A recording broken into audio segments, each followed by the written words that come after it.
Victor Moyo, ngisebenza ePennsylvania. In fact ngisebenza endaweni ezimbili ePennsylvania neBoston, lapho engenza umsebenzi wokwenza imithi emitsha yokwelapha imvukuzane. So ke singathi kade silungiseni kule philisi eseliphume lalo kumbe into ezinjalo? Ayikusiphilisi kodwa ngumuthi ophakathi kwembodlela owelapha imvukuzane yepancreas. So lisebenzela lokhu libane kangakanani? Sebenza ukuthi wenze umuthi omutsha ozavunyelwa nguhulumende kuthatha abantu abaningi.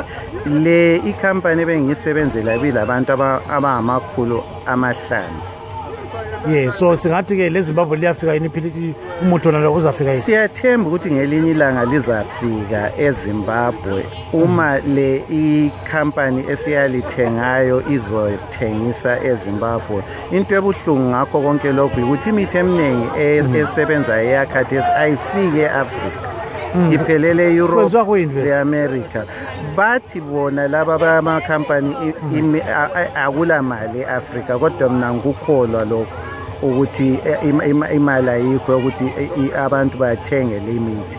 Ngibone ngani nje nxa bengakwenza kuhle kuhleleke ingafika le mithi ngoba la iyadingakala khona, lemkhuhlane le iyatholakala la khona. So singathi usebenza khona lapha ke eMelika, suhlale kanganani njalo ubona ngani kuya ngaphi khona okwenzayo ngasikhangele eleZimbabwe? Sengihlale iminyaka engamakhulu 204. Ukuthi ngifike lapha ngo-1996. Ngafika lapha ngaqala ngenza i-training, ngafundela ukuba ngudokotela, ngaba yi-specialist se-cancer. Ngithe ngisuka lapho-ke ngakwenza lokho kokwenza imithi yokwelapha imvukuzane or abathi ngesilungu i-cancer.